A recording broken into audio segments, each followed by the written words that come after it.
जय श्री राम, हर हर महादेव। आज हम टॉपिक पर चर्चा करेंगे कि अक्सर यह आरोप लगता है कि बीजेपी ने बाहुबली को टिकट दे दिया, खास करके एक अनंत सिंह करके हैं उनको। ये अलग बात है कि बिहार के राजनीति में कोई ऐसी दल नहीं है जो बाहुबलियों से दूर है, और एक समय और खास करके वह पार्टी अनंत सिंह को टिकट देने पर ऐतराज़ उठा रही है जिस पार्टी ने फूलन देवी जैसी डकैत को भी महिमा मंडित किया था, जिस पार्टी ने यासीन मलिक जैसे आतंकवादी को भी शांति का मसीहा कहा था, जिस पार्टी ने सोहराबुद्दीन को मतलब उसको बेकसूर बोला था, उसके लिए कोर्ट तक पहुंच गई थी। इवन गुजरात के तत्कालीन गृह मंत्री और जो भारत के भी गृह मंत्री हैं उनके खिलाफ ये कोर्ट में गए थे और उनको कुछ समय तक जेल में भी रहना पड़ा था। वह पार्टी एक अनंत सिंह के ऊपर टारगेट कर रही है, वहीं पे सजा काट चुके, सजा याफ्ता और उसके बाद देहांत हो गया शहाबुद्दीन को लेकर कोई चर्चा नहीं होती है, सूरजभान सिंह को लेकर कोई चर्चा नहीं होती है, सजा याफ्ता मुन्ना शुक्ला उसकी बेटी को टिकट मिला उसको लेकर कोई चर्चा नहीं होती है, लेकिन अनंत सिंह पर टारगेट होता है। क्यों? क्योंकि वो एनडीए से टिकट उनको मिला है।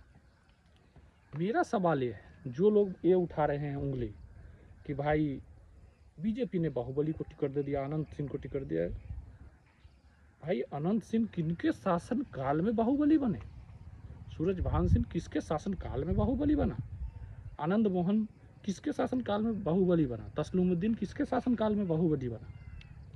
मुझे कोई ये बताए, मुझे कोई ये बताया कि शहाबुद्दीन को जन्मदाता कौन था? सारे सवाल उनके ऊपर उठेंगे। एमसीसी के साथ इसका लालू के पार्टी का अलायंस, ये कोई भूल गया है क्या? तो ये चीज़ें आपको समझनी पड़ेंगी। जो ये मोरालिटी का ठेका हमेशा बीजेपी के ऊपर फोड़ दिया जाता है, भाई क्यों मोरालिटी का ठेका हम रखें? इलेक्शन जीतेंगे तभी हम शासन या किसी व्यवस्था में सुधार ला पाएंगे। उसके लिए मुझे जो करना पड़ेगा मैं करूँगा। हाँ, देश विरोधी ताकतों से हाथ ना मिलाऊंगा, जैसा कि कांग्रेस का इतिहास है। कांग्रेस ही कह सकती है कि भैया नक्सली मुझे सहयोग करो बीजेपी को हटाने के लिए, बीजेपी नहीं कह सकती है। कांग्रेस ही मुंबई के सजायाफ्ताओं के लिए समर्थन कर सकती है। याकूब मेनन के फांसी के खिलाफ कांग्रेस के नेता ही पिटीशन दे सकते हैं, टीएमसी के नेता समर्थन पिटीशन दे सकते हैं, बीजेपी के नहीं दे सकते हैं। पास्ट में कोई दिया हो और बीजेपी से जुड़ा हो तो मेरा ऐसे लोगों पर लोग जो तुरंत सवाल तान देते हैं कि देखो मोदी जी तो किसी को भी शामिल कर दे रहे हैं, भाई मोदी जी किसी को शामिल नहीं कर रहे हैं। मोदी जी के विचारधारा में अगर कोई जुड़ना चाह रहा है तो उसमें क्या दिक्कत है? क्या मोदी जी के विचारधारा जुड़ने के बाद कानून अपना, अगर उन्होंने कोई अपराध किया है तो कानून अपना काम करना बंद कर दिया है?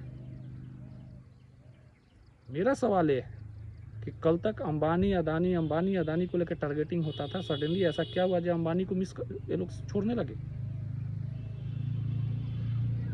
ऐसा क्यों होता है कि हमेशा जो भी भारत को जोड़ने की बात करेगा वो उसको टारगेट किया जाने लगता है, कभी समाजवाद के नाम पर, कभी पूंजीवाद के नाम पर, कभी अपराध के नाम पर, जबकि सारे पूंजीवादियों से आप जुड़े हुए हो, सारे अपराधियों से आपका कनेक्शन है। तो ये चीज़ें देखनी पड़ेंगी। बाकी बिहार में इतना ही बोलूँगा कि जंगल राज आप देख चुके हैं, सुशासन का भी आप राज देख रहे हैं।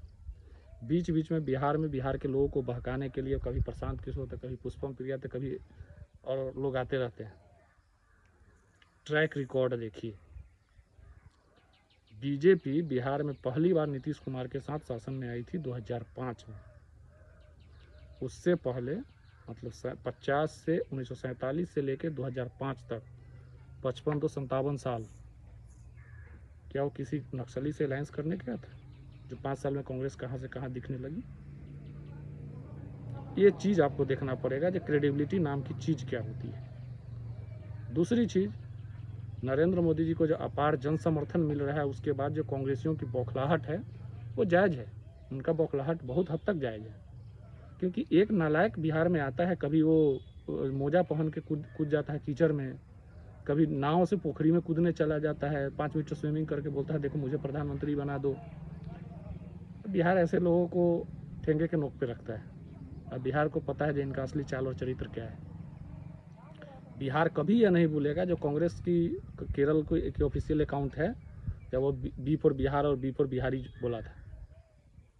बिहार कभी यह नहीं भूलेगा कि प्रियंका गांधी के सामने जब कांग्रेस के मुख्यमंत्री चरणजीत सिंह चन्नी पंजाब में जब बिहारियों के लिए अपशब्द इस्तेमाल कर रहे थे एज ए मुख्यमंत्री रहते हुए, और प्रियंका गांधी ताली पीट रही, तो नहीं भूलेगी। बिहार कभी नहीं भूलेगा सुप्रिया सिरनेट जब बिहारी को बदबूदार कचरेदार क्या क्या बोल रही थी, नहीं भूलेगी। बिहार कभी नहीं भूलेगा जब कन्नड़ा में बिहारियों के साथ कर्नाटक में क्या हुआ था भाषा के नाम पर। बिहार कभी नहीं भूलेगा कि बिहारियों के साथ तमिलनाडु में क्या हुआ था और मनीष कश्यप के साथ क्या किया गया था। ये अलग बात है जब मनीष कश्यप आजकल किसी और का झोला उठा रहे हैं। इरेस्पेक्टिव ऑफ झोला उठाना, वो बिहारियों का अपमान था, बिहारियों के साथ दुष्प्रचार था, बिहारियों के साथ उत्पीड़न था। वो कभी बिहार नहीं भूलेगा। बिहार नहीं भूलेगा महाराष्ट्र में उद्धव ठाकरे की बोली, कभी नहीं भूलेगा। स्वाभिमान से समझौता नहीं करेगा। और इतिहास गवाह है, जब चाणक्य शिखा खुलती है, नंदवंश कट जाता है। तो बिहार के स्वाभिमान को जो चैलेंज करेगा वो अपने सर्वनाश को आमंत्रित करेगा। बिहारी के सम्मान, बिहार के सम्मान से कभी ये मत कीजिए। आजकल उनका नया टारगेट है मैथिली ठाकुर। भाई तुम्हारे कारनामे जब गिनाने लगे ना तो अलग चीज़ है। तुम वही हो ना, संसद भवन में जाके प्रधानमंत्री के गले पड़ गए थे, तुम वही हो ना। लोकतंत्र की हत्या हो रही थी, वो लोकतंत्र नहीं था, तुम्हारा लूटतंत्र की हत्या हो रही थी, और राष्ट्र हित में उस लूटतंत्र का ही हत्या होना जरूरी था। जय श्री राम, महादेव।